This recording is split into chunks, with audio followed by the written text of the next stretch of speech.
Okay, very good morning to all of you. Is that 2 hours slot for me? Is that right? Can I just confirm? Yes, sir. 2 hours total as per the AICT norms. 2 hours. Okay, good. Yeah, I'll try to stretch it as. I mean, I It's prepare for it, but quite long. It's but we can have some discussion hour as well. But I'll try to give this. Okay, good. Yeah.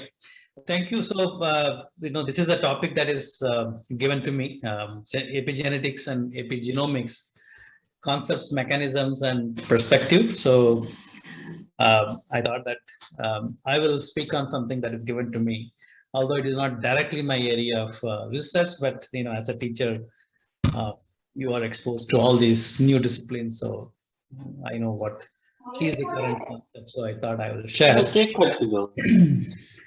So, as introduced by Dr. Gathani, so I work on disorders mainly that affect the brain, but we use a variety of molecular biology tools, including transgenics, knockouts, and many other approaches to understand the process and to come up with some therapeutic, strategy for either delaying or preventing the neurodegeneration. But with regard to the epigenetics, which we'll be talking later today, we are trying to understand one such effect, that is the difference in the parental age at birth and neurodevelopment, because the older father or older mother, how that age difference affects development of the next generation is something that we started looking at, and that is something very interesting. Leads are coming, but I'm not going to discuss that, but I'll give you more of an overview, because I assume not everyone who are participant here are well versed with this field, so maybe it's a more of an introductory topic. But if you're really interested in genomics, which is the field, you can see my lectures. These are part of the NPTEL course and even freely available in the YouTube. If you can just search, you go to the YouTube and search functional genomics and my name, you'll find a series of lectures that could be of help to many of you. But this is also part of the faculty development program in many of the UGC approved universities. So one could take it, and every year we are offering this, and it is there for the next year as well, right? If you go through the NPTEL program. Anyway, so let's look at what you mean by epigenetics, because that is a topic that we are covering pretty much in this whole program. So in a broad sense, epigenetics is a bridge between the genotype. When I say genotype, it is the genome, um, um, and the phenotype, meaning the outcome of the genotype. That is what you see, whether we speak, whether we walk, how healthy or unhealthy we are. All these are what we call as a phenotype, including development, differentiation, and everything. So this phenomenon that changes the final outcome of a locus, a small region of the chromosome or the gene, what you call, and without changing the underlying DNA sequence. When you talk about epigenetics, is that there is a modification that happens at the chromosome level, which does not involve change in the DNA, because if there is a sequence difference, sequence change, then you call it as a mutation. Most of us know either it is a mutation if it results in an abnormal phenotype, or it called as a polymorphism if there are variations in the genome. But here, the epigenetics, that whatever influence that we talk about, which changes the way the individual respond or behave, is a result of change that does not involve the sequence change. So it's something else, right? Not the sequence, but there is a modification either at the level of the base, not changing the base, but there is a modification, and also at the level of the chromatin, which is the protein DNA complex that forms the the chromosome, which we will discuss, right? This I want you to remember, that whenever we talk about epigenetics, is something that does not involve the DNA sequence, but certainly this change at the chromatin level bring about a change in the way the gene functions wherever the change happens, right? This is what you have to remember. And not only that it happens, it is transgenerational, meaning now we understand that such kind of a changes, which epigenetic change that we talk, it not only affects the given individual, but it can be transmitted to the next few generations. Okay, that's known. Like the question is, how do we know that when we don't really know what are the changes?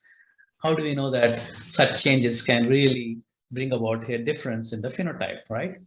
Much of our understanding on the factors that change the function of a gene without changing the sequence have come from the twin studies. So all of you would know that there are two types of twins that you can see. One is called as identical twins, what is called as, in that case, a zygote splits into two, and these both individuals are genetically identical, 100%. They have identical DNA sequence, and then you have identical individuals.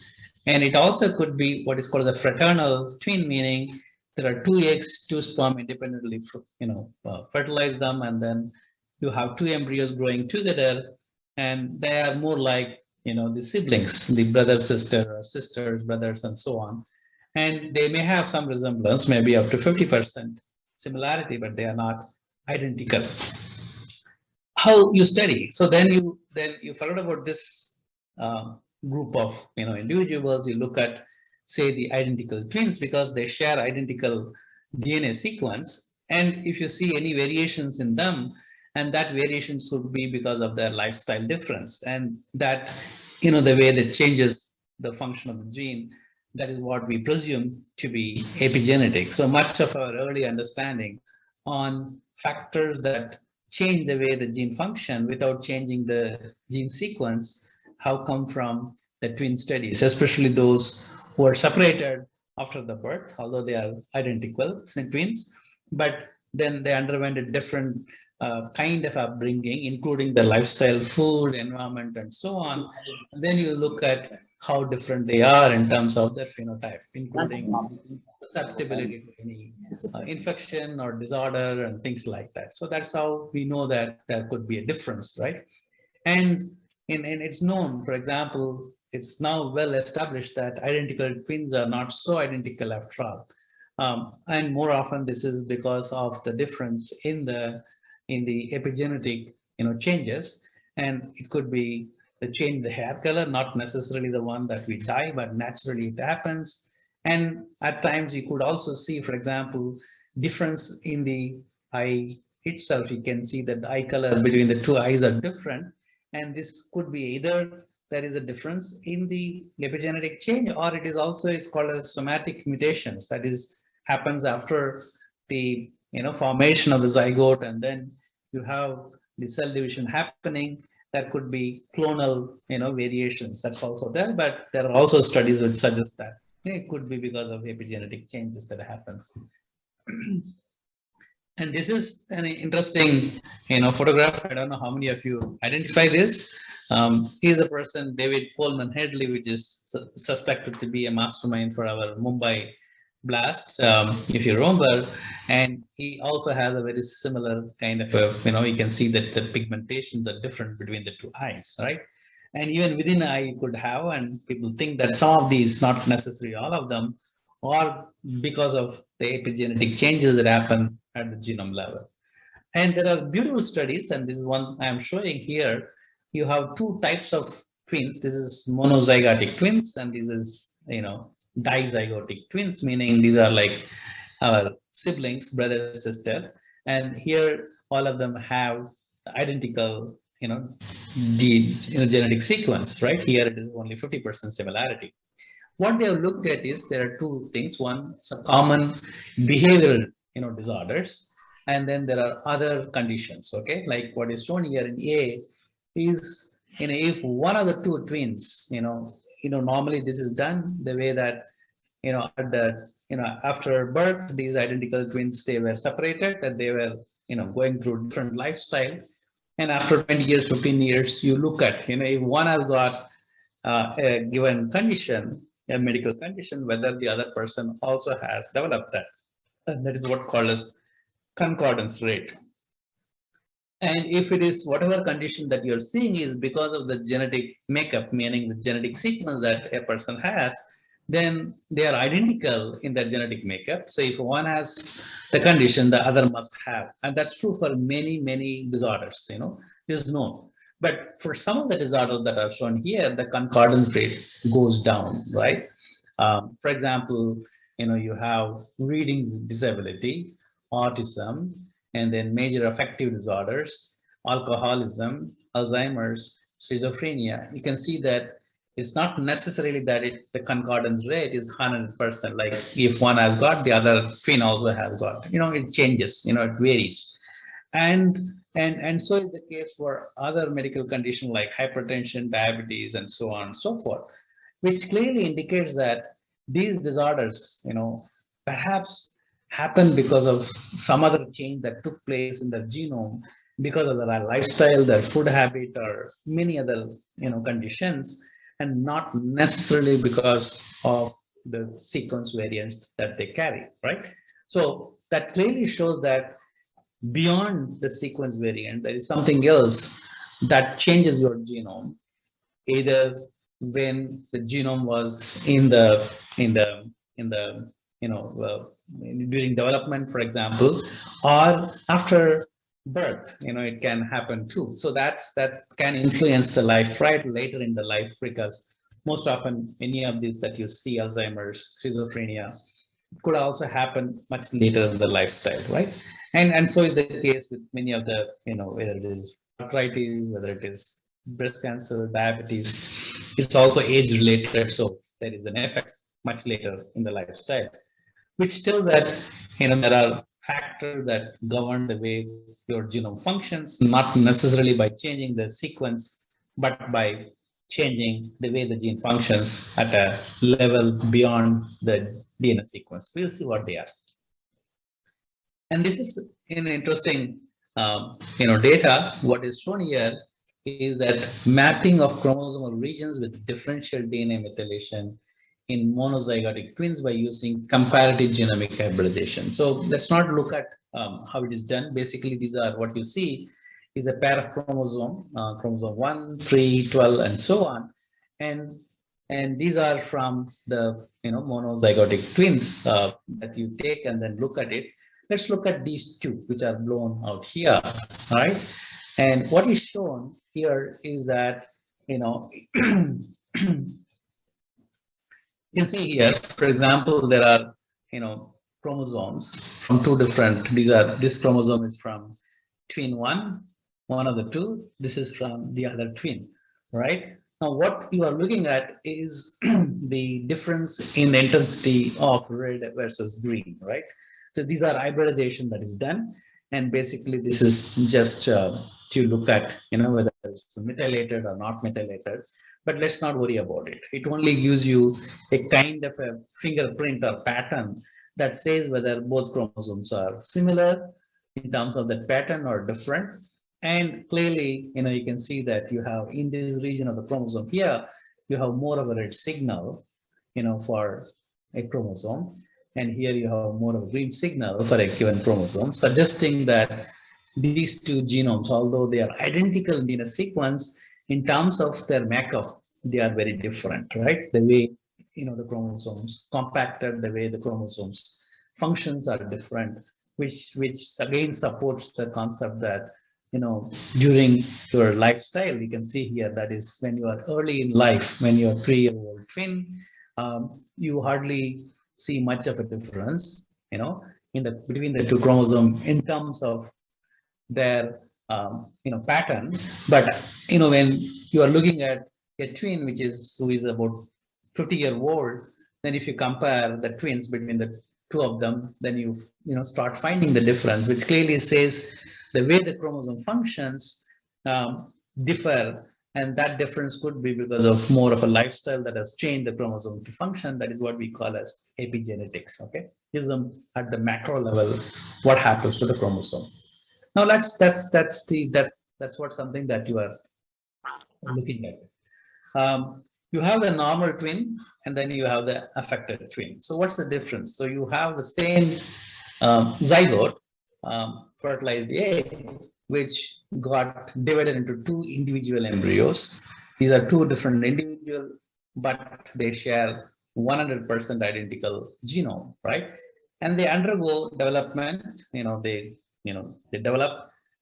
Assume that they were separated, and this guy on this lower end uh, went through some, difficult phases in early in life. Maybe there was a abuse on the of the kid, or he was finding hard to get food, or his environment was not good, whereas the other guy had a very normal life. And these changes, at the physiology can affect, right? It includes development, environment, hormones, everything, even the food and other thing. Now these changes, which are, can influence the way the genome functions, right? And then that, influence, at the end of the, say 30 years, 40 years, if we look at, compare the phenotype, the way these two individuals behave, it's going to be different. That's why normally such studies are done with twins that are separated, after birth, okay? And the influence could be, many different one. It could be a diet, it could be physiological state. For example, if one of the two kids stayed with their his parent, so he has a parental care, whereas the other one was separated, living with someone else who are not his parent, and they may not take care as much as his real parents would have. So he has this physiological or psychological state, and it could be social interaction because, for example, you are from India, but you are separated and settled somewhere, say in a European state, and you are brown, others are white, so you're going to have a discrimination. You're going to have some bit of uncomfort that affects the child's morale in the beginning when he or she goes to the school. Um, some may have, for example, use a traditional medicine that may affect. Some may have a condition where which you are using a drug that can change the way the DNA functions. It also could be your microbiome in the sense that we all have a large number of microorganisms that are growing in our gut, okay, in your intestine, and this population of the microbes are very much dependent on your lifestyle, your food, and whether you get sick, whether you use antibiotics and so on. And these microbiome really release many of the metabolites, and that our body absorbs, and that changes the way your body functions, right? So if you keep changing your food, then you're going to have a very different kind of a microbiome. So if the twins are separated, one is having a different diet than the other, then the gut microbiome also going to be very different, and therefore the influence of the microbiome on the physiology of the body is going to be different. Exercise and also financial status, because that gives a comfort level, and your a lifestyle, whether you are addicted to toxic chemicals or drugs and so on, and of course your disease exposure, whether you are affected by certain disease early in your life, and of course all other conditions that directly can affect your body, whether it is seasonal changes that you have and so on. So all these have an effect on your body, on your genome, the way it functions, right? All of you may know that very high temperature, what results is this, what you call a sunstroke. It really affects, it affects the way the body functions. That's called as heat stroke or heat shock.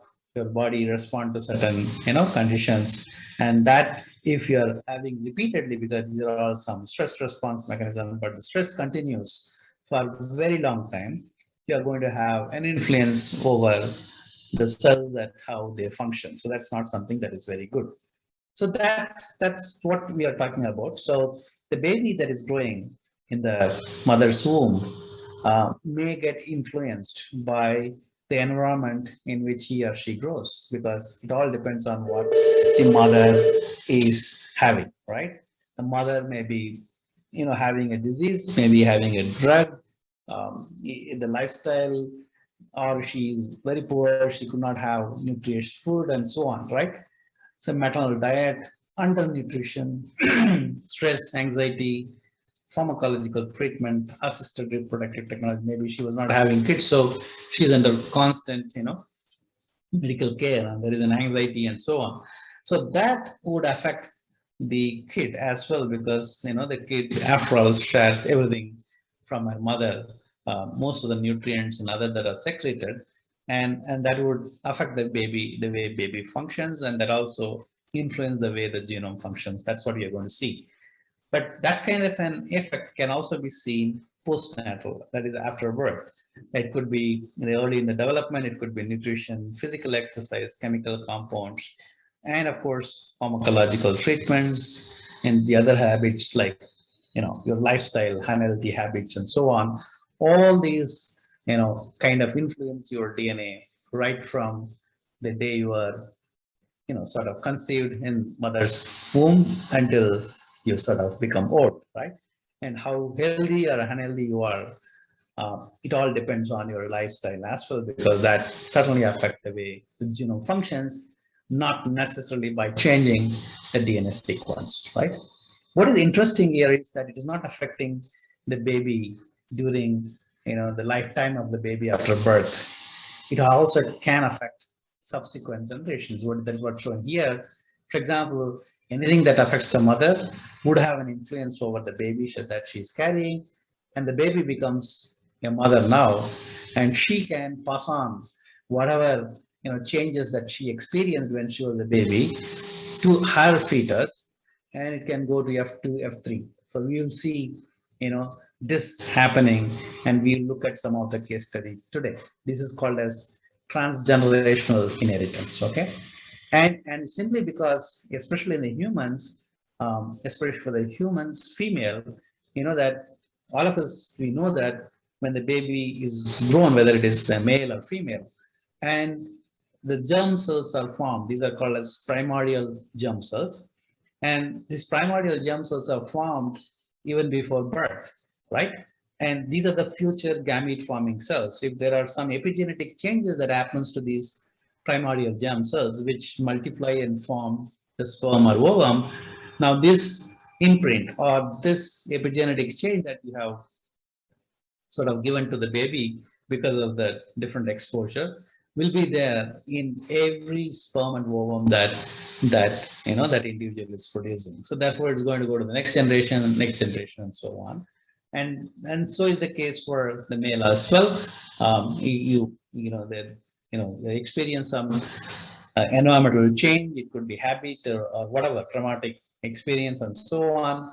And that's going to influence the sperm, the germ cells, and that germ cell becomes a sperm and fertilize and form a new, the next generation son. And still that imprint is there. It can go on to the next generation and so on. So that is known, and that's what you call it as transgenerational inheritance. So the epigenetic changes can go through multiple generations without changing the DNA sequence. Okay, and it's well known. For example, the smoking. For example, if a lady is carrying is a pregnant woman and she smokes a lot, and it's known that this baby, when they grow up, they will become obese, even if their lifestyle is not that contribute to obesity, but the smoking certainly affects the baby, and that is epigenetic. And we may consider this because this, she was inside her uterus, and there are some chemicals that came in. But what is interesting here is that, her germ cells, that you can see that this baby's germ cells are also influenced by the smoking, whatever that changes that happens. And now when she have a baby, and she would, that is generation 3, she also has a very high probability of becoming obese. It is well documented now. And that is, it is not, and these two could certainly not because of lifestyle, but simply because they were experienced to the smoking habits of the mother when, when this baby was developing inside her mother. And it goes on to generation 2 and 3. So that is what you call as epigenetic changes, right?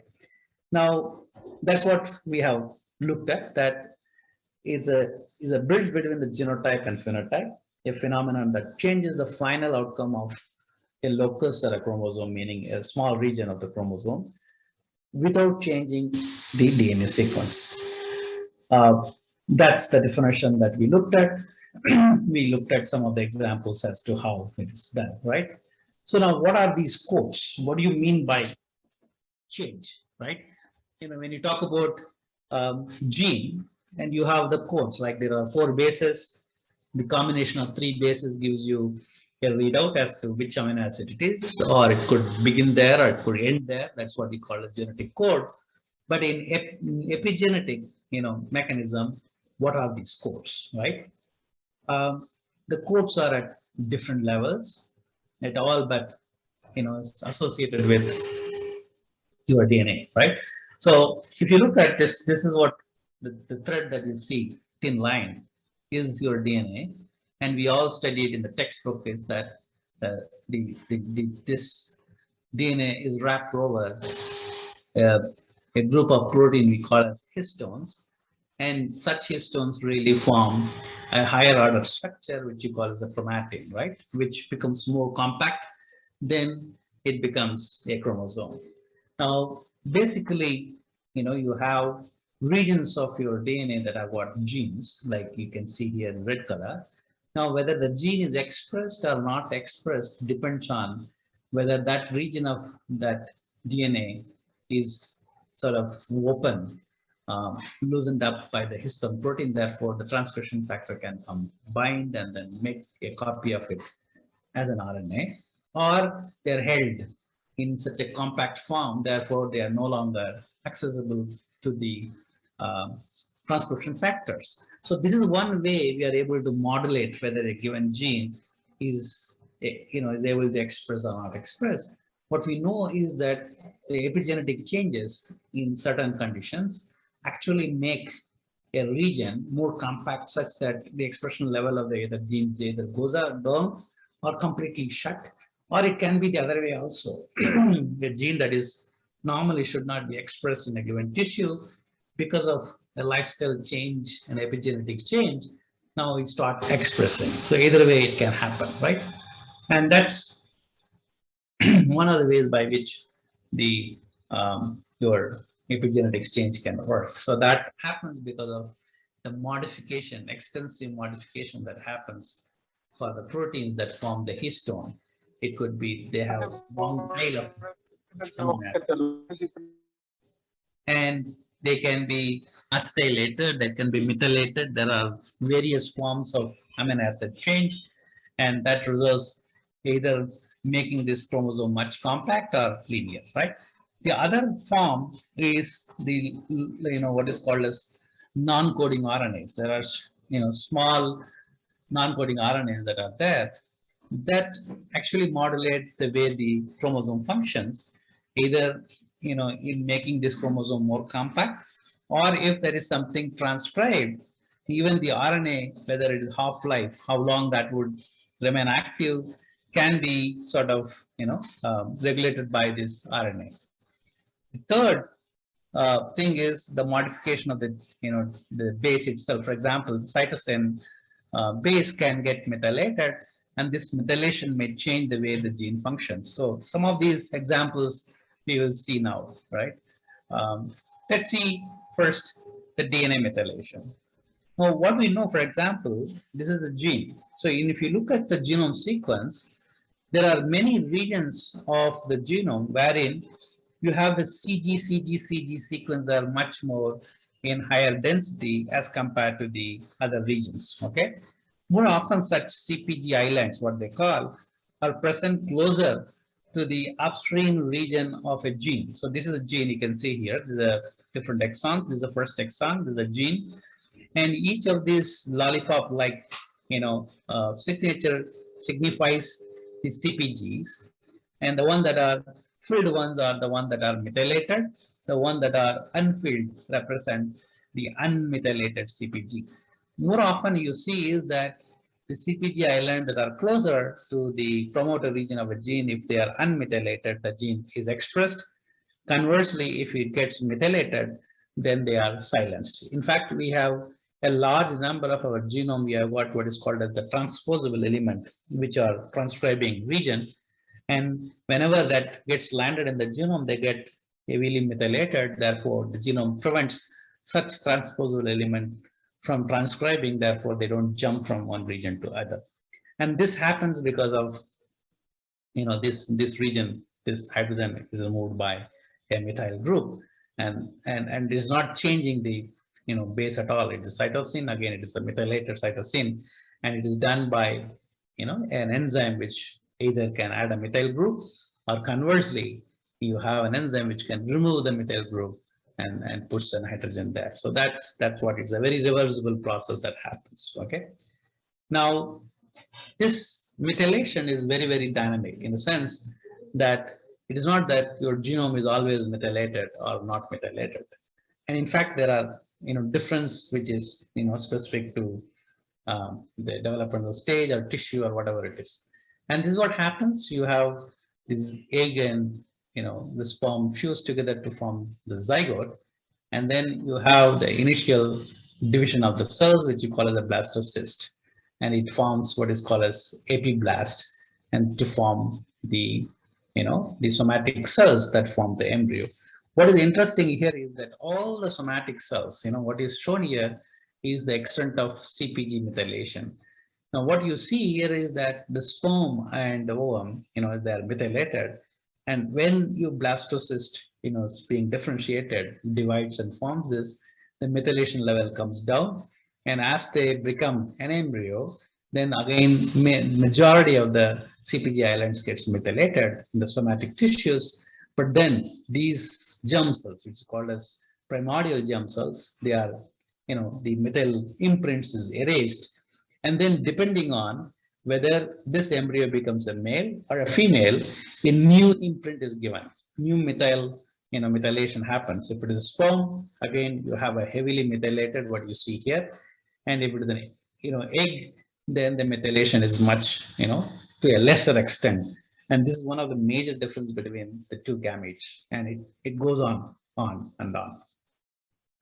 Now, this is something that we already discussed, that you have the cytosine. What is interesting here is that when the base cytosine is methylated, then what happens is that the chromatin becomes more compact. Somehow the histone identify these methylated cytosine, which happens because of DNA methyltransferase, an enzyme that adds methyl group. And once that is done, then the histone, which has a tail which has got acetyl groups, now they are removed. The histone deacetylase enzyme removes these acetyl group, and then you have again methyl, some of the proteins called as the methyl CpG binding proteins come and bind to and make this chromatin much more compact. Now, therefore, that this region cannot be transcribed. These are not loose enough for the RNA polymerase to come and transcribe. That's how methylated sequences are silenced for gene expression. You can see even a difference in terms of how the methyl groups are there, or methylated DNA sequence are there. This is a chromosome from the human, and you can see here that especially this, let's look at here, you can see chromosome 1, this is the centromeric region, and this is Y chromosome.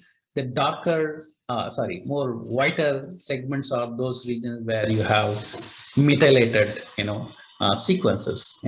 So it clearly shows that regions that are more compact, which are not expressed, are the ones that have higher concentration of the CpG islands that is known.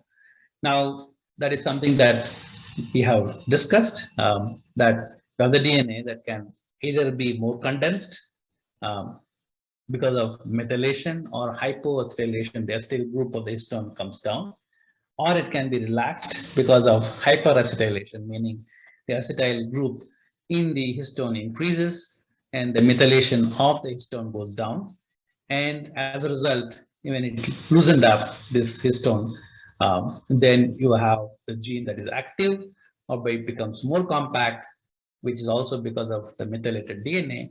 Now it becomes silenced. So that's what's shown here, the CpG island upstream of a promoter. If it is methylated, often it is silenced because you have a more compact chromatin.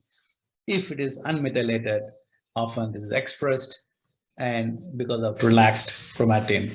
And this applies to all those that are showing tissue specific expression or expression based on certain, conditions, and not necessarily for the housekeeping genes. Housekeeping genes always express. Now let's look at, this is when you're talking about the whole genome or part of the genome, but there are very unique examples that we can see. What is shown here is the chromosome of human male and female. We have 22 pairs of autosomes. These chromosomes are common to both male and female. And then you have one pair of sex chromosomes, either two sex X chromosomes, that is female, or an X and Y chromosome. Y is much smaller, that's the male, right? Now this comes up with very interesting and unique condition, because the X chromosome has got a large number of genes that are involved in a variety of function.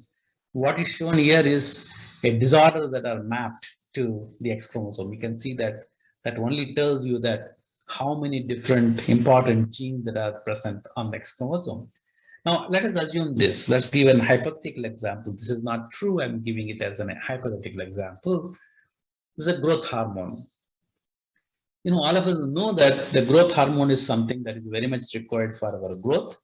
If you have lower concentration of the growth hormone secreted when you are young, you're going to have a stunted growth, right? This is known growth. There is a deficiency, and let's assume hypothetical situation is that the gene that codes for the growth hormone is located on the X chromosome, and if both copies are expressed, you are going to have higher amount of growth hormone in females as compared to male, because male will have only one copy of the gene.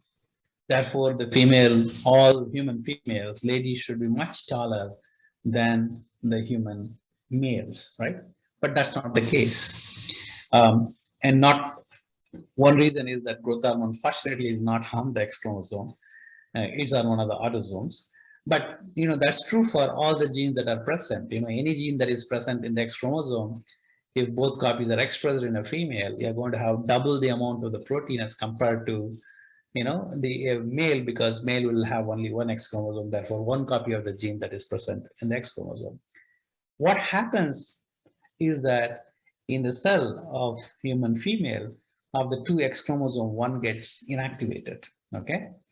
And due to this inactivation, now you have what is called a dosage compensation, meaning only one X is active in female and only one X that is present in the male. Therefore, the amount of the protein that is made, whether it is male or female, pretty much remains the same.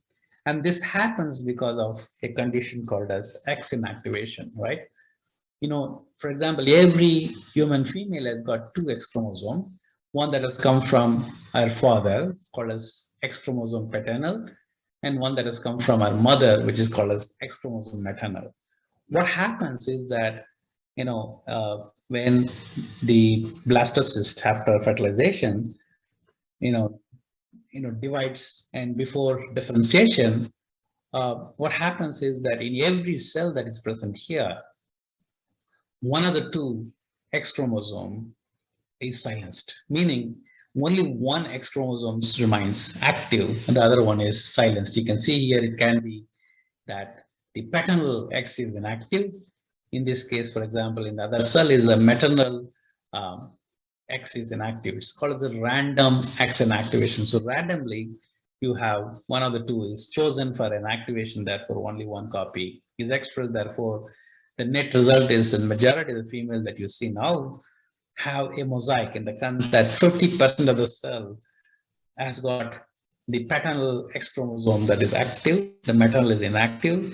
In the other 50, it is the other way around. The maternal one is active and the paternal copy is inactive. So that brings back the balance between a male and female, and that is something that is shown here as to how that inactivation takes place, and that happens because of epigenetic change.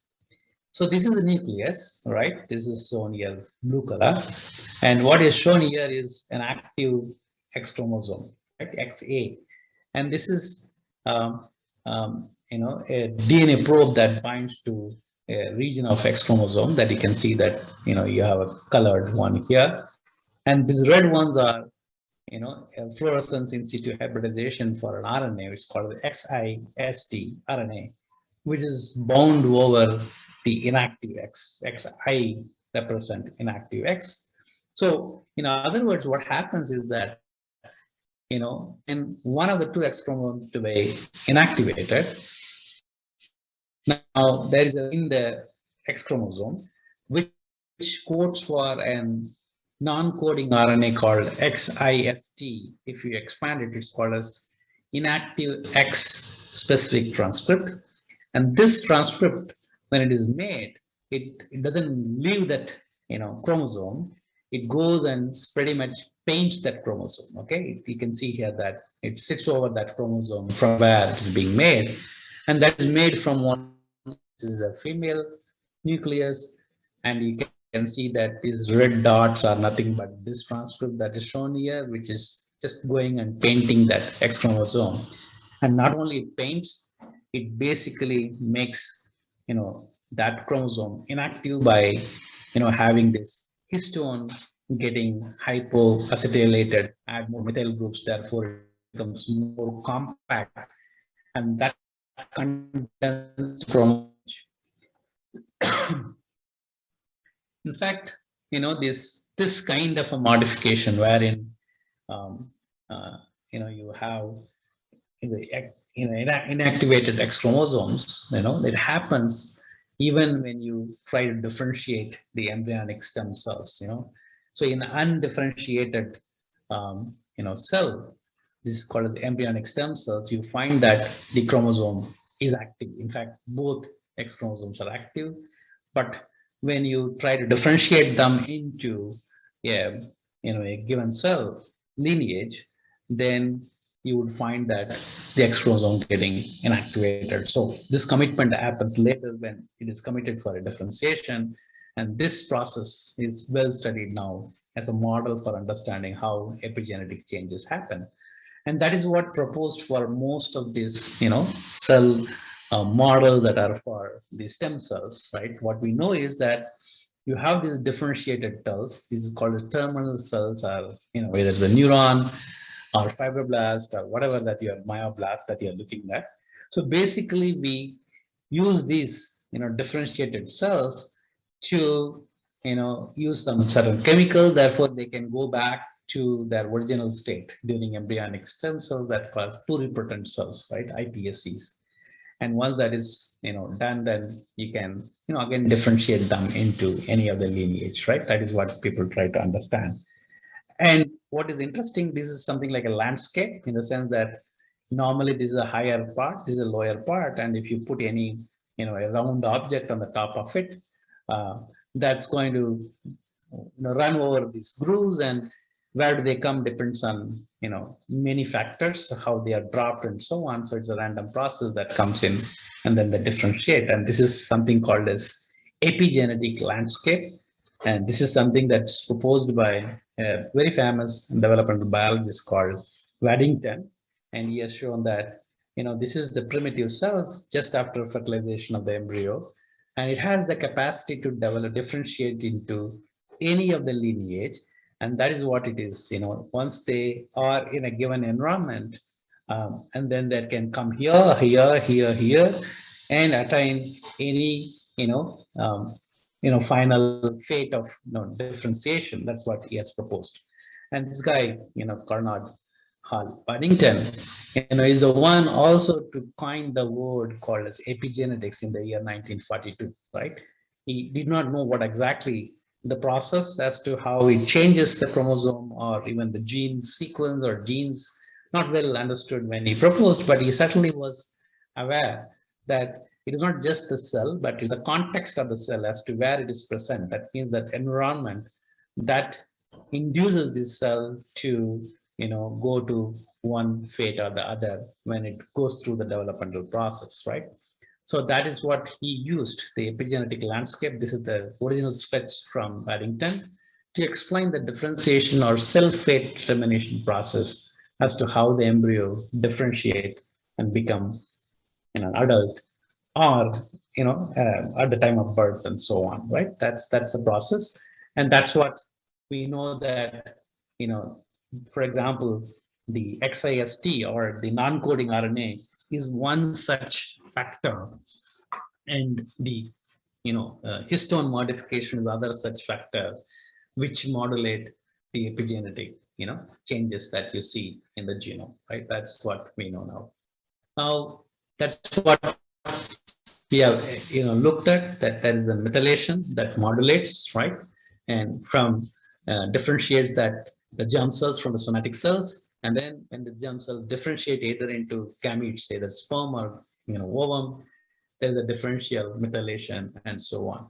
What is interesting here is that not all genes are, the genes that are present in the two autosomes are identical in terms of their methylation content, right? It could vary in the sense that, for example, you have a chromosome that has come from your father because contributed by sperm, and all of us have got another copy of the autosome that has come from our mother, which we call as maternal chromosome. They are identical in terms of a number of genes that they have. Easily, you have both copies expressed and so on. But what is interesting here is that even after we became adult, our body cells to have the memory as to which chromosome has come from father and which has come from mother. And for some genes, it is only one of the two copies that express. And that expression depends on whether the gene is present on the paternal chromosome or maternal chromosome. And that is called as imprinting. Okay, that's called a genomic imprinting. And that again is something that is epigenetic change that happens because of the methylation at the DNA level and the way the chromatin is organized, okay? So what I'm trying to tell is that for some of the genes that are present on our autosomes, the chromosome that we have two in number, you have one chromosome that has come from your father, other one has come from mother. For some genes, for majority of the genes that both copies express, regardless whether it is from the father or the mother, but for some, it is allele specific, meaning only the gene that has copy has come from the father is allowed to express, whereas the other one is silenced. For some, it is the reverse. Only the maternal copy is expressed, whereas the paternal copy is silenced. Okay, so this again happens at the level of your epigenetic change. There is no difference in the DNA sequence, but it is at the level of your the modification that happens in the chromatin, and it is the methylation. If the promoter regions are methylated, often you find that the gene is silenced. If it is unmethylated, it is expressed. And methylation is one such signature that defines the imprinted regions. Much of our understanding on the imprinting have come from these two disorders or syndromes that we call as sister disorders. It is so called because it happens because of the defect in the same chromosome, right? Depending on the defect, whether the defect is present on the chromosome that has come from father or mother, you may have a distinct phenotype, right? So Prader-Willi syndrome, Angelman syndrome, let's not worry about the names. But what is interesting here is that these two syndromes are, developmental disorders, meaning it affects the development of the baby. Children are in both conditions, they have a mental retardation. In Prader-Willi, it is a mild mental retardation. In Angelman, it is severe impairment. For example, they may not be able to speak as well. They have endocrine abnormalities, become obese, and these are more of a neurological conditions. They have fits, epileptic fits, and then they have issues with walking. They can fall down, and then in this disease, they have temper tantrums, meaning they get agitated, irritated very quick, whereas in these conditions, they laugh even unprovoked, meaning for no reason they may laugh, and here they become obesity and they become hyperactive. These are rare disorders, you can see that 1 in 15,000 and so on. But anyway, so this is not that rare either, but there are issues. Now let's understand how does it happen, right? You have chromosome 15. Of course, all of us have two copies, one that has come from your father, other one has come from mother. Now, at times, what happens in normal condition is that this you have some genes that are here, that that is very, very important for maintenance of your neuronal function. And it so happens, as I told you, like in Prader-Willi, the the the paternal copy, the chromosome that has come from your father, the gene that is present here should express. So what happens is this copy of the gene, which is present here, is silenced, and it allows only the paternal copy to express that particular gene. So it so happened in some conditions, that's why majority of are normal. But in some conditions, what happens, you have a defect in this chromosome, that particular gene is mutated. But even if it is mutated, the system has silenced the maternal copy. Although you have one copy of a normal gene, since here you have a defective gene, if it doesn't express, you end up having this Prader-Willi syndrome. Same thing happens for Angelman syndrome. So you have some gene here, but that gene should normally be expressed from the maternal chromosome. The paternal chromosome gene copy is silenced, it is not expressed. But if you have a defect in the maternal copy now even that it doesn't express, therefore it is equivalent to not having the gene in both chromosomes. So you end up having Angelman syndrome. So that is is the condition that leads to these kind of disorders. Now, this is worked out, and what is known is that it's the same region that is involved in both the Prader-Willi syndrome and Angelman syndrome, and these are many of the genes. Let's not worry about it. And the one that are what is known is that the one that are shown on the top are the ones that are expressed in the maternal from the maternal copy of the chromosome. The one that are shown here below are expressed from paternal copy of the chromosome. You can see that all those that are in the gray color expressed from both paternal and maternal chromosomes, just like majority of the genes. But the one that are shown here, from here to here, all these genes, many of them code for just non-coding RNAs. These are expressed only from the paternal chromosomes, and they are silenced from the maternal chromosome. Whereas this gene called UB3A is expressed only from maternal chromosome, not from paternal chromosome. So if you have a defect in the maternal chromosome for this particular gene, so you do not express the gene at all in because the paternal one is silenced, maternal one has got defect. Same is the case for all these genes. And you can see here that if the maternal copy is methylated, these genes don't express because it is a maternal copy, and in the paternal copy it is not methylated and these genes express. And this region, if it is defective, you have the Prader-Willi syndrome, and this gene, if it's defective, you have Angelman syndrome, and it's because of the epigenetic change. So that's what I wish to tell you, that is how have a difference between male and female chromosome or maternal paternal, and is able to modulate the expression of the gene. The question is, why may genes get imprinted?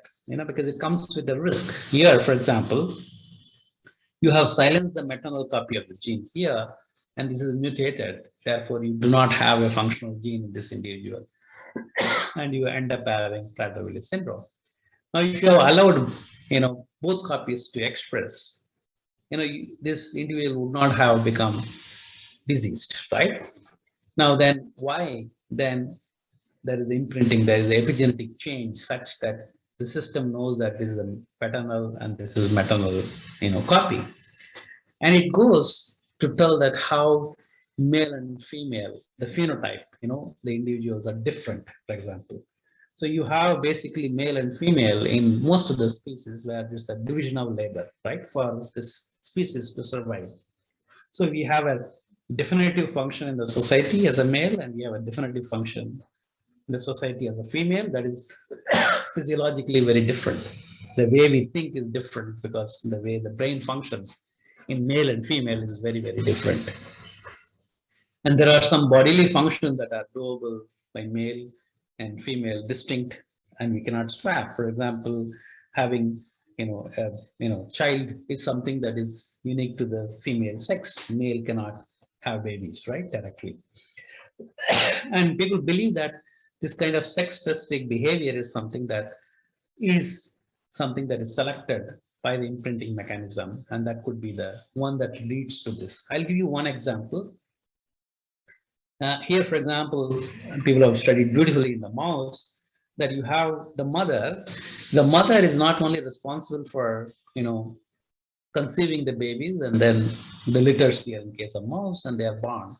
But after birth, the mother has to take care of the baby, nurture them, give milk. Therefore, they grow up, and after that, the female need not, care for these babies. They are on their own.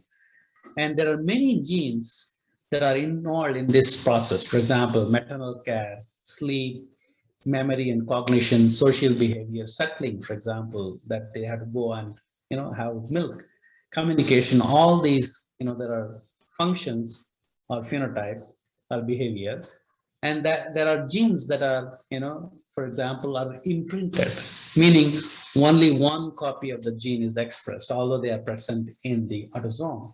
And for example, I'll talk about these two genes, MEST and PEG3. They are very much involved in this maternal care, right? And they are expressed only in the chromosome that has come from the mother of this female. Okay, the father's copy is silenced.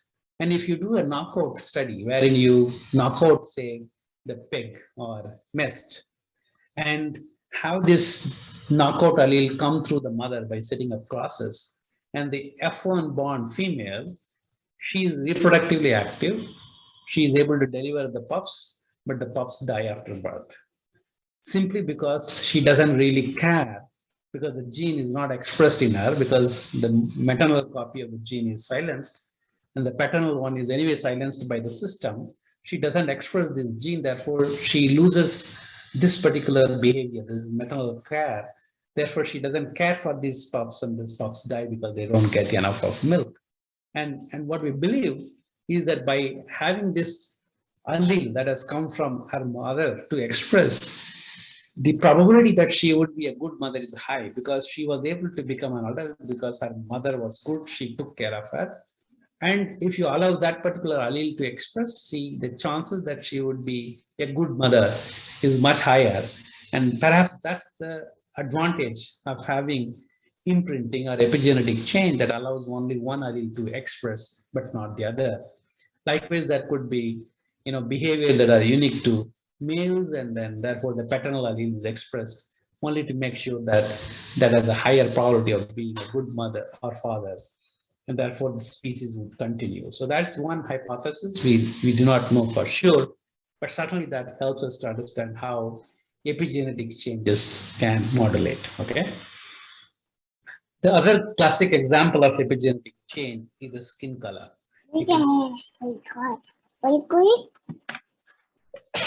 You have fur color from yellow to the black, and you have different shades that you see here, and this is called as agouti locus, and there you have a gene which has got multiple exons, and then you have a control segment for here. That is, this is what it is. This gene, when expresses different levels, you have different, this kind of coloration on the nose. What is known is very interesting, that even if a father or mother is completely yellow, and if you cross them with a black one, now what you find is that you have, in the F1, you find all types of fur colors. Okay, it could be completely high yellow, meaning that is high expression, to mottled in between, or completely pseudo agouti, meaning it becomes more of a black, and so on. And that happens because of exactly the same epigenetic changes. And people have done beautiful studies to show that near the promoter region you have a number of CPG islands, and the methylation of these CPG islands dictate as to the level of the expression of these genes below. In the yellow animals, which has got yellow fur color, you will find that majority of the CPG islands are not methylated, because you can see the open circle, these are not methylated. Only 27% of the methylated CPG islands are seen. But if it becomes, 70% of the CPG islands are methylated, then you would find that the expression level goes down. It is no longer yellow, right? And this modification, that is the change in the methylation, it depends also on the food that this guy eats. It is known. For example, you can cross agouti mice with a black one, and the mother can be fed with a normal diet or diet supplemented with, for example, some vitamins and so on, right? And then you can look at the next generation. What is known is that if you give a diet with a good, vitamin B complex and folic acid and so on, you have more of this, pseudo black, animals coming in.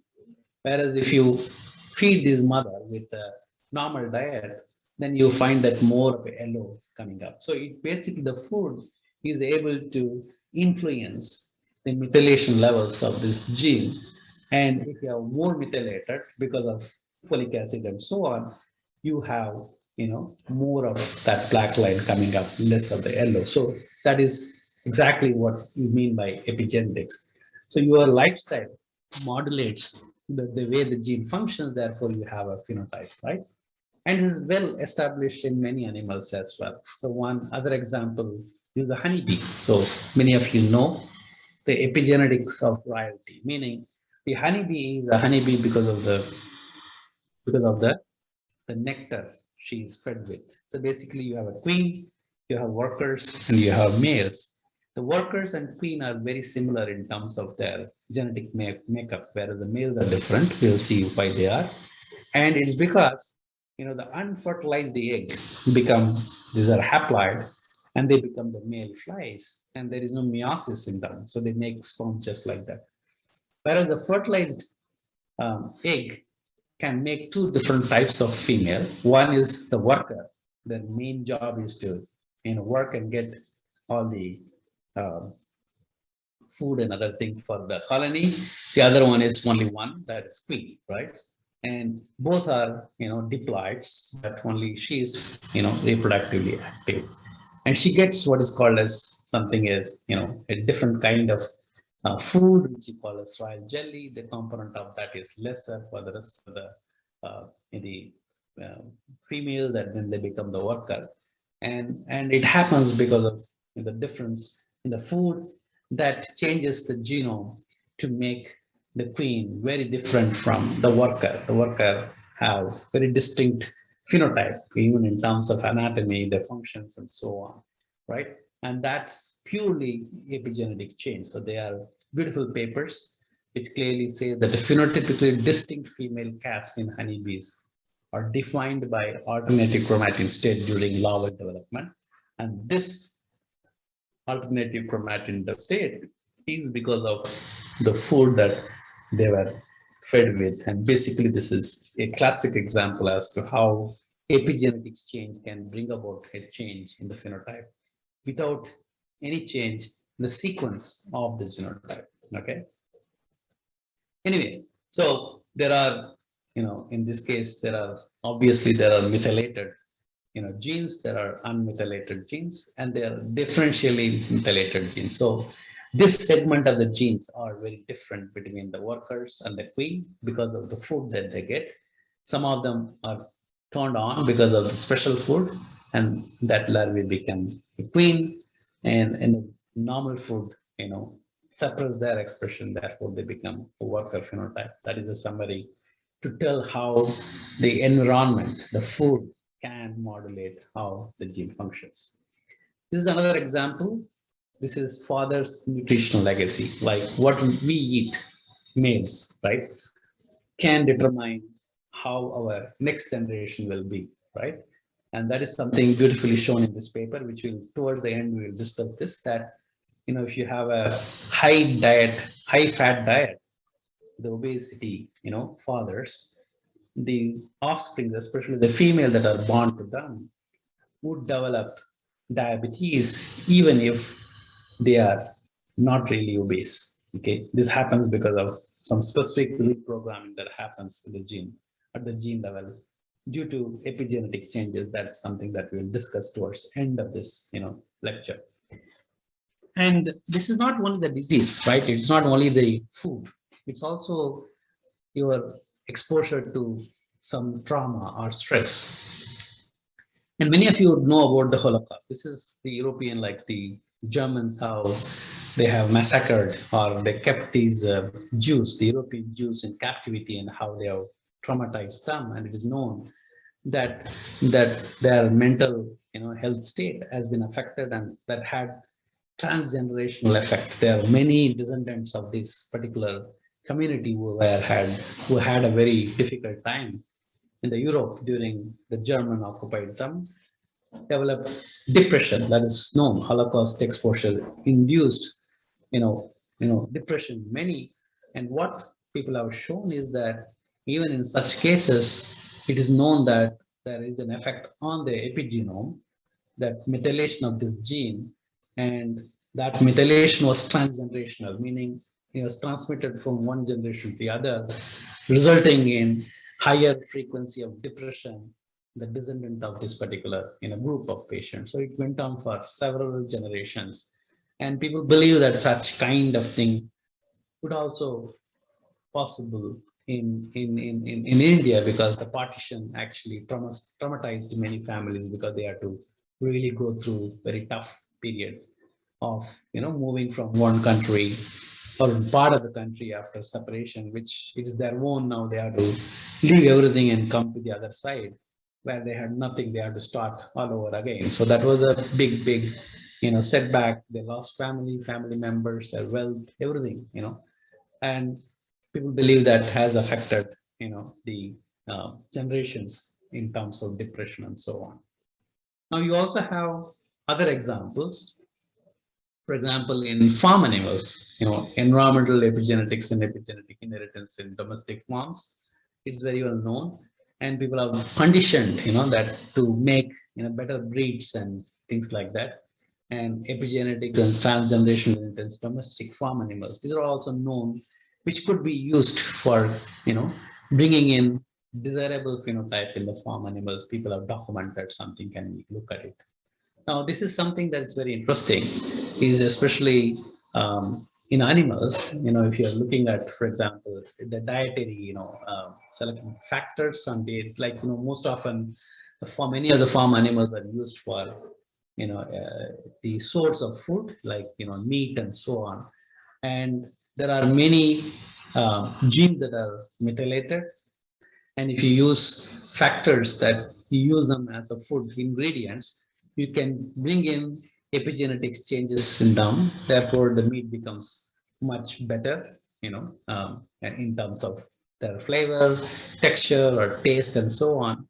And that is well documented. For example, there it could be folic acid, selenium, and things like that. You can bring in changes, and there are genes that are known.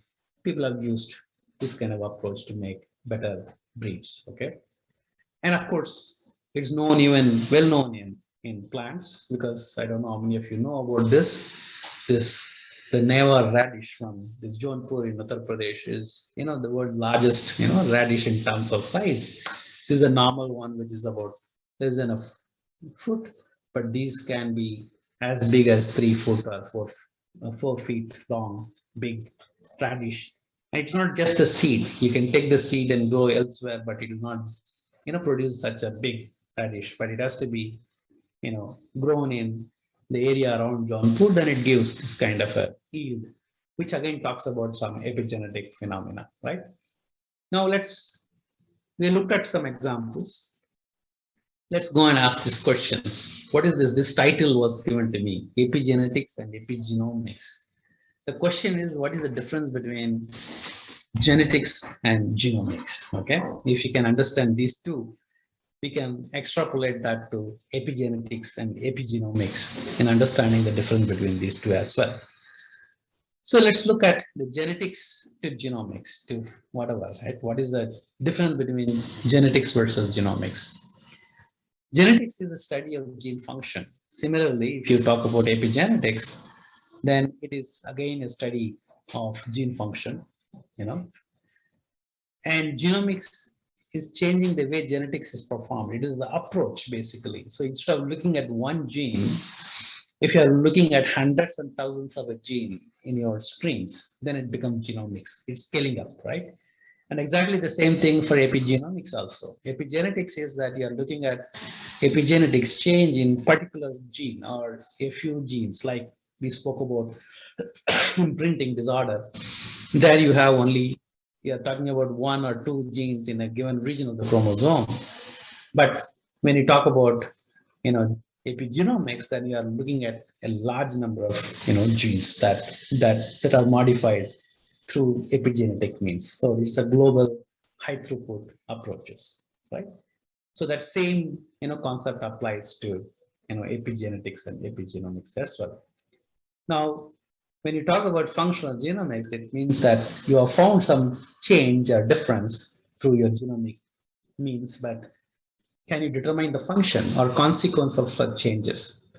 And functional epigenomics also mean if you can understand that there are signatures wherein the methylation happens at the DNA level or at the chromatin level, how does it change the way the genome function? If you can study that, then it becomes functional epigenomics. Okay, let's see what are the approaches people use.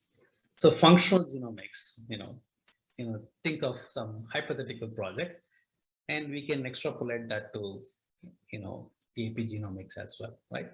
So identify all genes involved in, say, mitosis. Now, how do you go about doing?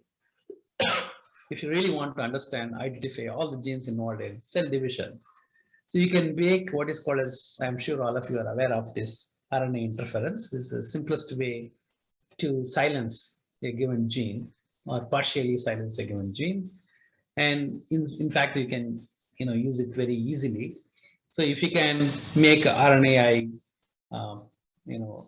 system for every gene that is there in the genome, so you can simply use that vector which produces this so-called double-stranded RNA, which goes and silences the gene that codes for that particular transcript, right?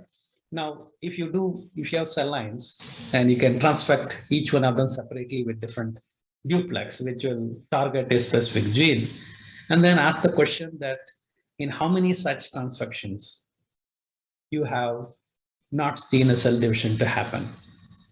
If there is no cell division after introducing that duplex inside the cells, that means that that duplex has somehow affected the way the cell divide. Therefore, that gene is involved in cell division. So that's what people do. So they create siRNA duplex. You can scale it up. You can do it for 100, 1,000, 10,000, whatever. You can make it. And study required living cells, because you cannot be, if you're doing say 10,000 screens, then you cannot really look at every cell yourself. So you can automate. You can have this kind of fluorescence protein that is expressed in the cells, and you can allow the microscope to visualize these cells at different stages, and then you allow the computer to score them and then tell which gene or which vial or which dish there is no cell division and so on. So you can minimize the user interference. So that is what you need, is called as automation. Cells can be grown in multiple plates like this, and such kind of cell division happened or not. You can use a algorithm, you can use a program to look at this kind of division and then score it as cell division or no cell division. So this is doable. That is what functional genomics, and similar thing can be done even for epigenomics. If you are able to come up with an assay, you can automate the whole thing. And that is what people look at it. People look at it, the influence of social, economic, environmental factor on health risk of the disease, because we know that as the majority of the countries now becoming developed countries, like even India now, the developing country, but one major influence of the developing country is that life expectancy, that you live longer because of the better medical care and so on. But you live longer, but it's not necessary that you're going to be healthy. You may have conditions. The conditions could be Alzheimer's, condition could be obesity, and there is a stress on the system, because it's not that you live longer, but whether you are healthy or not unhealthy, right? In most developed countries, the healthcare is taken by the government. So they really want that a large number of people live normally without any disease. Therefore, the expenditure on the healthcare is minimized. So people try to look at what are the factors that influence you know the the conditions, like for example development disorder, asthma, addiction, or drug abuse, cancer, or late life, for example Alzheimer's disease, and so on. And all these could be, many of this could be because of that epigenetic modification, and which could be simply because you have the drug addiction, or your economic condition of your family, how good your home was, whether you are educated. Many factors actually influence, in addition to, for example, race and ethnicity, because then they are genetically, we are different, right? There is a genetic difference there. People look at that and then try to understand what are the modifications that are there that can be correlated with one or the other conditions. So therefore you get what is called a biomarker, and you will be able to follow up. And then if it is epigenetic modification, one could suggest changes in the conditions, the way you live and the way your lifestyle is. Therefore, you can delay or sort of prevent conditions that are shown here. So that's the ultimate goal, and that's where the epigenetics really is powerful, because it is reversible more often with change in the lifestyle and so on, unlike the genetic change that you see at the level of the DNA. So, you can see a good number of papers there. DNA methylation of PGC1 is associated with elevated mitochondrial DNA copy number, and in autism spectrum, there are some cancer, for example, in aging and atherosclerosis. Everywhere you find that there are epigenetic changes that affect or modulate and so on, right? So let's now, what we are going to do now is to look at some of those approaches, what approaches are being used to study the epigenetic change. The epigenetic changes, as I told you, this could be at the level of methylation of the DNA, or methylation or acetylation of the histone, or also at the level of some non-coding RNA, including the miRNA. And what they do is that either they are inactivate or activate, that happens, good genes, and then you have that results in the, whatever it is. Here is shown as cancer, but it could be any disease, right? How do you analyze them? How do you study them? So the microRNA, people use microarray and RNA-seq. These are the two popular approaches, contemporary approaches people use to study them. When you talk about DNA methylation, these are some of the popular techniques people use to understand the methylation of the DNA level. And of course, when you talk about histone methylation, it is something called as chromatin immunoprecipitation. When you talk about the RNA, it's much complex than the other two. The other two are much simpler, the DNA methylation and chromatin immunoprecipitation. But this RNA we are talking about, these are called as regulatory RNAs. Right? They are not the protein coding RNAs. And there are a large group of RNAs that are there, which could be microRNAs, which are smaller in length, to long non-coding RNAs that are much bigger, and all of them are involved in the function of the chromosome, the expression of the genes, and many such important process that happens. Let's not worry about it. I only told that there are large number of examples, right from the circular RNAs, which are 10 kb or bigger, to small RNAs that are less than 1,000 bases, and so on, right?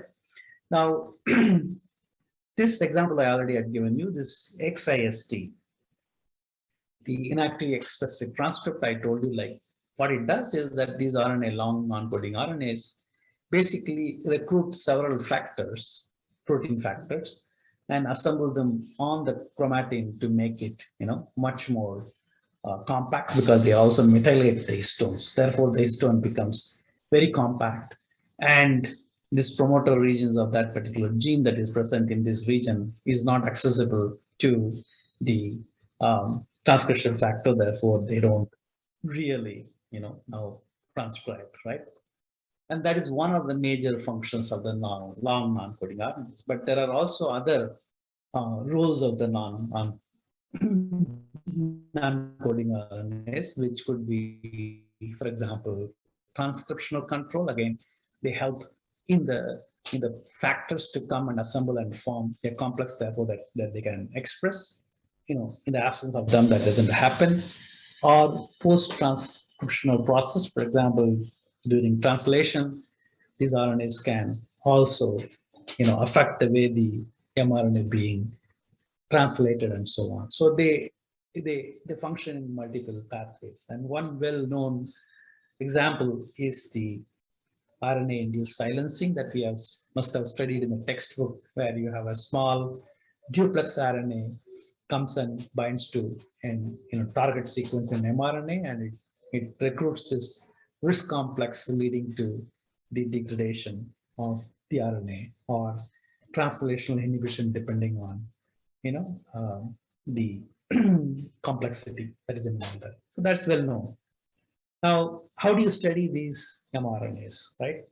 Epigenetics, meaning a change in the genome, may modulate the way these genes, these non-coding RNAs are expressed, right? We have seen this in X chromosome. So how do you really study them? One of them is this microarray, that is what we are going to discuss. The microarray, something happened, like people developed that.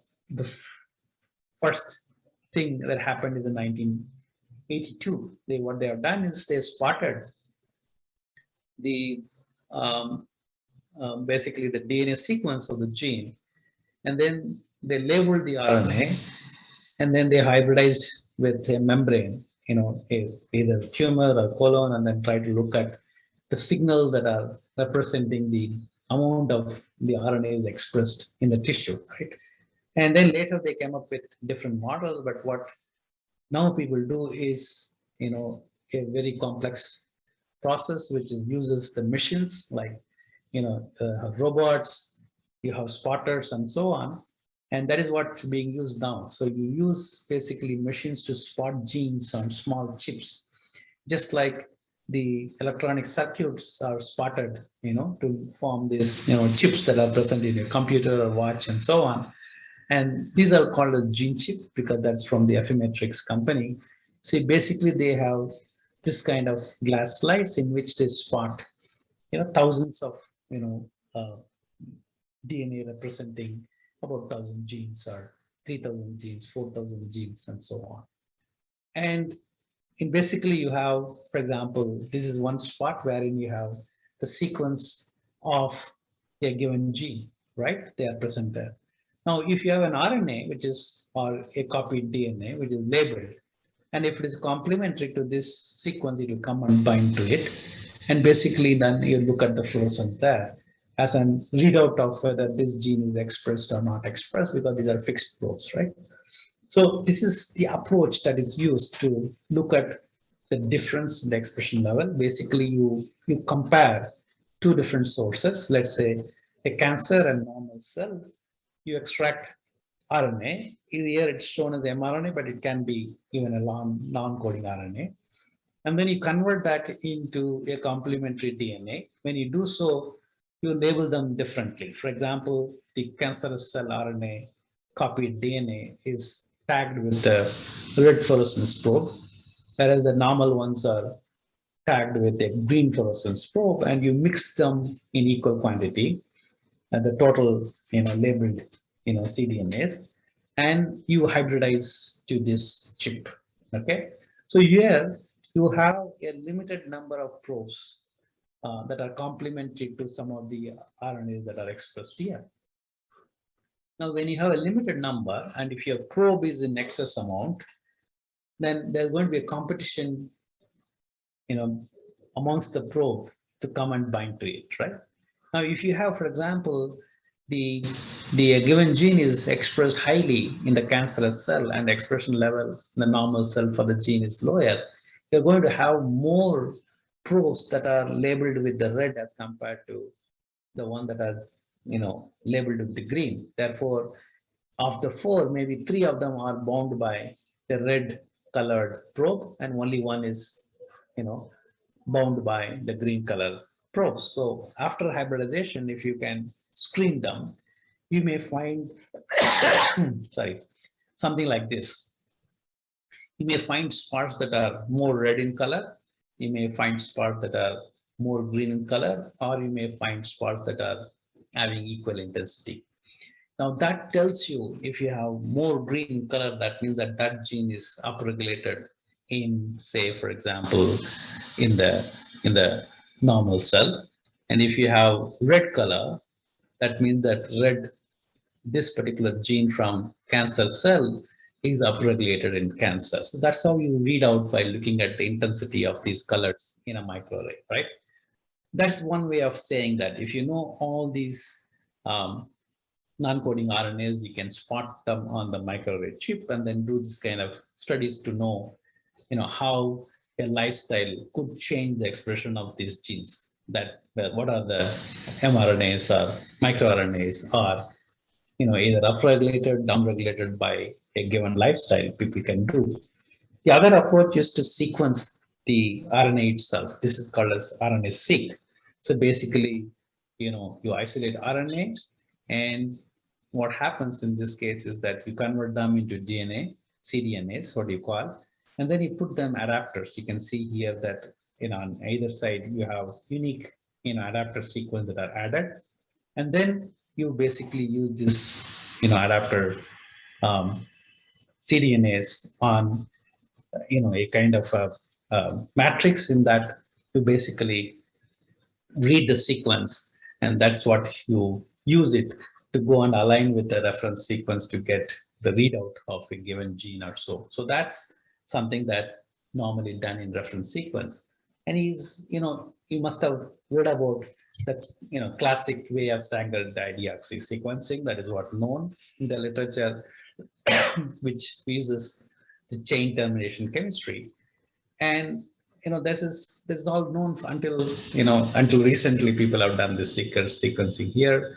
But what happened here is that after 2000, you have this next generation sequencing have come. So all that people use now is the high throughput next generation sequencing, where you really can do faster sequencing as compared to the Sanger method, right? And that's what they use. And this next generation sequencing methods can be used for either whole genome sequencing, or to PCR amplify and use only that region to sequence, or to look at all the mRNAs or splicing pattern, depending what you are looking at, right? And there are many disadvantages, but one of the important things is that they are able to sequence a large number of molecules using this. You can see that kilobases per day per mission. The throughput has increased with this next generation. But there are advantage. In Sanger, of course, separate reaction for sequencing all exons. Here, single reaction for simultaneous analysis. You can do in one, chip. You can do multiple genes can be analyzed. Identification of unknown mutations. Again, you can do that. Multiple such mutations can be looked at. Even quantitative measurements can be done. The relative level of difference in the expression. Of course, the Sanger method is high precision, but it's time takes a lot of time, whereas here highly cost effective, but it's very fast as well. And of course, the disadvantage, expensive, time consuming. Here it is, the disadvantage here is interpretation of the abundance of the data, because for every one molecule of RNA you're going to sequence, you're going to have a large amount of data. And that, is going to be very, very difficult to analyze unless you have ways and means to do that. Anyway, so that's basically the major difference between a Sanger and next generation sequence, is that you make clusters of, a given copy. So so you have clusters, make copies of this particular, cDNA, and then you do, readout of this clusters easily in parallel ways. You do it, which is very different from the Sanger method. Okay. Anyway, so let's not worry about it. There are variety of, you can see that in the YouTube. You can go back to my functional genomics lectures. You can, that I have detailed each one of these methods more detailed, because I don't want that to be told now. But basically, there are three methods. One is sequencing by synthesis, pyrosequencing, or sequencing by ligation. The sequencing by synthesis is that, at a time, what happened, as I told you, these are all, microfluidic device. So basically, you have this, this is the one that is already aligned or stuck to that platform. And then you have the primer, say, suppose already bound to this template. Now, at a given time, you give only one base. So you give only one base, either A, T, G, or C. If it is polymerized, if it is added to that, existing strand, it will fluoresce, and then you just read out that fluoresce, right? So, and if it doesn't, you wash it out. Then you give the other base, and then see whether that is added. Now, the addition, now basically you keep reading it. It does much faster, right? That is what called as sequencing by synthesis, and it is a sequential process. Pyrosequencing is another way. Basically, it is read out again by in the addition of this, molecule, which again gives you the fluorescence. Again, it goes with one base, exactly the same way you do, but it's a different chemistry. And sequencing by ligation is that you have a variety of, combination of bases that is made, and each one is flushed each time. And whether it goes and binds to or not bind to, if it is bound to, then you basically cleave them and then read them. So that is how it is done. So because they are differentially labeled depending on what sequence it is there, and we know what base will be there. If it gives a fluorescence, we are able to read it out. Now, in all these things, we are going to do sequencing of multiple copies in a given cluster, and you take a readout of that, right? So that more chemistry and principle, we can go through these videos that are there, but they're all mechanized. You have a large number of machines. One advantage also that, you have the sequencing machines are getting smaller and smaller these days, and it's cost effective, right? That's the way you sequence the RNA. The final stage we are coming is to how do you analyze the methylation. As I told you that the genes promoters have these methyl groups or CpG islands. Now, how are you going to, sort of understand whether a given CpG island is methylated or not methylated?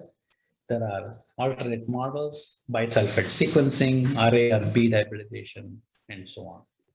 Let's see a simple process that people use it in majority of the lab. So when you have, a methylated base, it could, from a same cell, from a same tissue, you have multiple cells. In some cells, it is methylated, the same sequence. In other, it is not methylated. You can see here it is CC, which is given in red color, having methyl group, whereas here it is not methylated. So what people do is that you treat that extracted DNA with bisulfite, which sort of gives you, it induces cell alkylation. And in that process, what happens is that all these C's are converted into uracil, okay, the base change.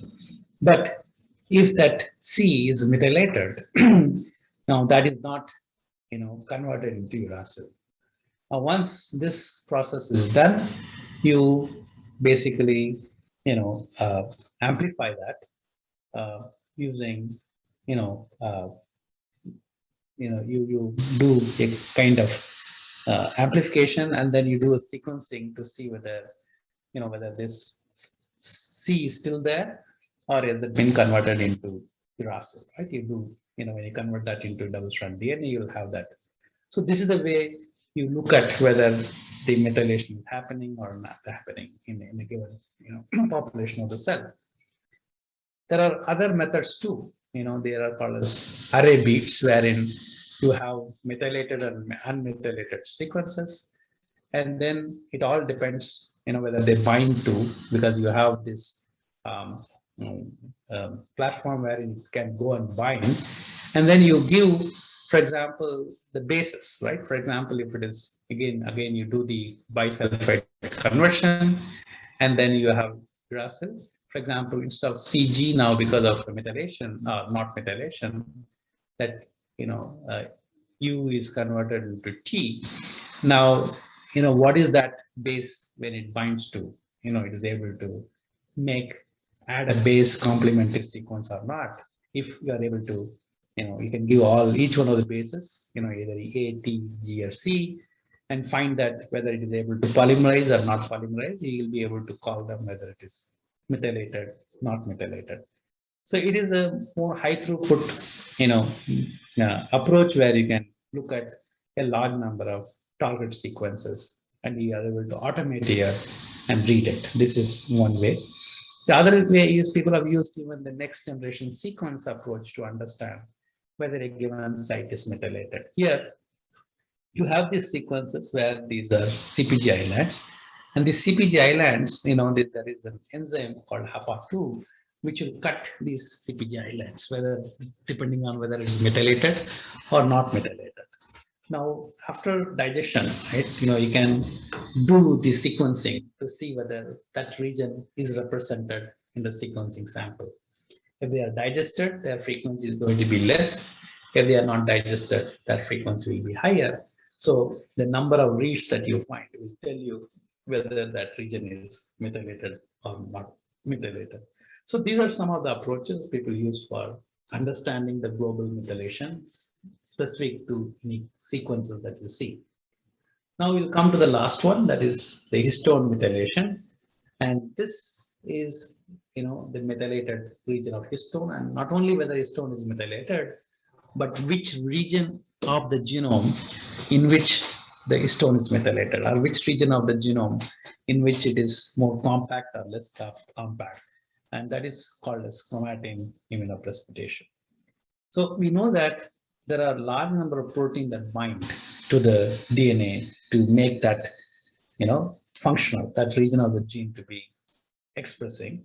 And one of the, as I told you, that the histone are the one that really allow such kind of binding. If it is less compact, then it allows the transcription machinery to come and bind. So the histone tail have got several modifications. It could be acetylation, methylation, ubiquitination, smolylation, phosphorylation. There are large number of post-translational modification. Each one is associated with a certain distinct function of the chromatin over there. So what people use is that they use this signature to understand which signature corresponds to a given state of the gene. People have studied whether it is activation, inactivation, or loose compaction, and so on. People have done that. So how do you do that?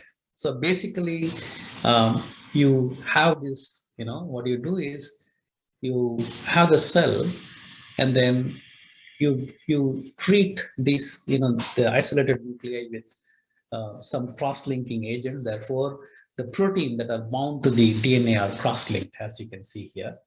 Once it is cross-linked, with using a cross-linker, then you basically share the DNA. Basically, often people use some mechanical force to cut the DNA. Therefore, wherever the protein is bound to the DNA, you have some region of the DNA that are associated with this protein.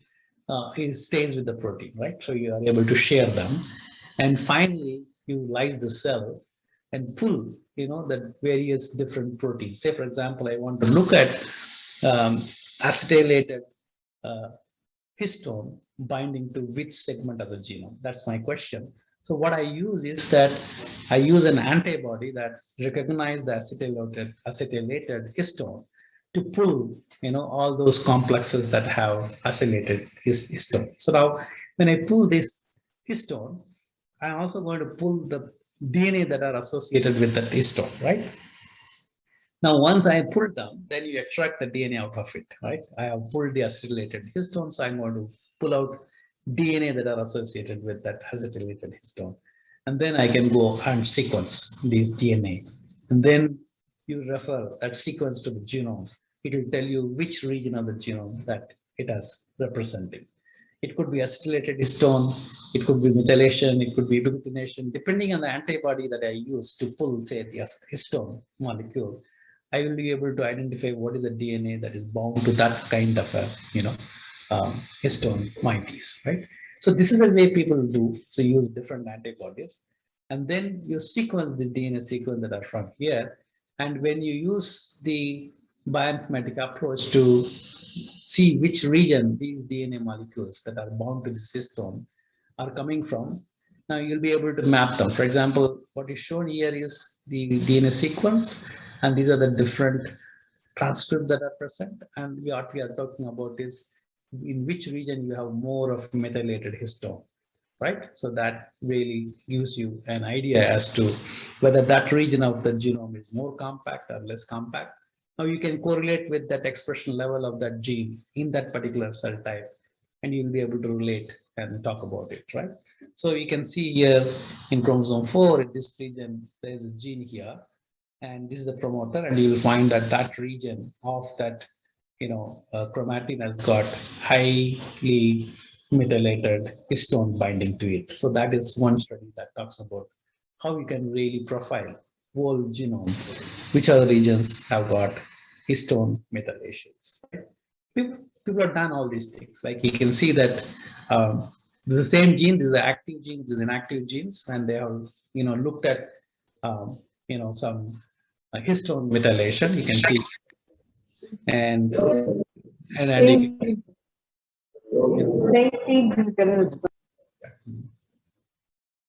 but all these approaches gives a lot of data, and one has to use bioinformatics analysis to understand what do they mean, because even the way it is represented here, it uses computational means. So I'll take another 5 minutes. With that, I'll end. I'll take up questions. This is just a paper which really they have shown using these very similar kind of methods how the diet of a father can change the way the beta cell functions, the female rat offsprings. Okay, so it's all known. Like we know now the diet changes the obesity. Like in India, also the obesity, the children goes up. This paper basically what it tells is that the childhood obesity and diabetes are closely related, right? Because you are obese, you are higher chances of getting diabetes. But how father contributes to the obesity in the next generation is something that is not known, and that's what this paper has really looked at. So what they have done in this case is they've used rat as a model, and then they have fed these rats with the males with high fat diet. Therefore they became obese, and they developed glucose intolerance, and it's because of there is an impaired insulin secretion as it is expected. Now, what happens is if you use this male who are having this diabetic condition to mate, and if you look at the next generation, and the next generations, the male and female born to this father, they are fed with normal diet. They are not obese. They are normal, right? When you look at their body weight. But the female offsprings developed diabetes, even when they are not obese, even when they are fed with the normal diet, which clearly tells that the diet of the father made some changes to the genome in the germ cell that carried this epigenetic signature to the next generation, and it affects only the female, and the female become they become the metabolic state. Their ability to handle glucose is compromised, right? This is something that this paper really did. So what they have done, right? So they have taken male that are control high fat diet fed animals, and you can, as expected, the one that are high fat, one that are body weight goes up, and then their glucose level in the blood goes up, and this is what is called as uh, and their insulin level goes up, right? All these things are there, which clearly establishes a diabetic model. But what is interesting here is that when you look at the next generation, right? So now the females are born either to control father or the paternal high fat diet, fed animals. Now they are not obese, they are all similar size. But what happens is that this, when they look at the glucose level, they have higher glucose. This is glucose intolerance test. If you give them glucose and see how their body's ability to take up the glucose, which is compromised. And you also look at the insulin level, that level comes down. That is again, sensitivity goes down. And they have done all other assays to show that though they are not obese, they are exactly like the normal, the female born to the control father, their ability to handle glucose, convert them to glycogen, that is compromised, and they show all those that are what is known in diabetes. And it is because of specific process, the beta cells in the pancreas are destroyed in these female born to father that are representing the high fat induced diabetic fathers. And it happened because of some changes in the expression level due to the methylation, and they were given a huge number of list of genes that are altered in this female because of the high fat diet that her father eaten when he was growing up. It clearly shows that how diet can modulate the way the genome functions. And if you understand all these things, we can really fix many of these. If you change the lifestyle, we'll be able to take care of the next generation as well. So that's a kind of a summary of the the field and how do you approach. And I'll be very happy to take any question that you have here. Hope it made some difference there. Thank you, sir, for your nice presentation. I ask all the participants if they have any doubt. The session is open for the discussion.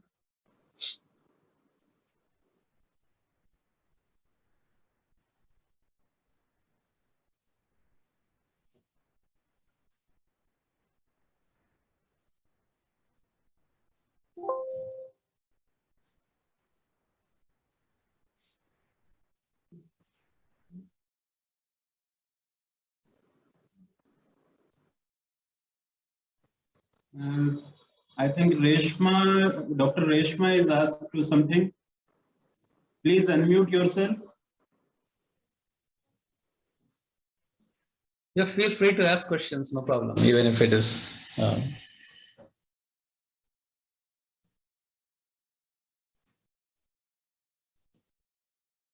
Participants.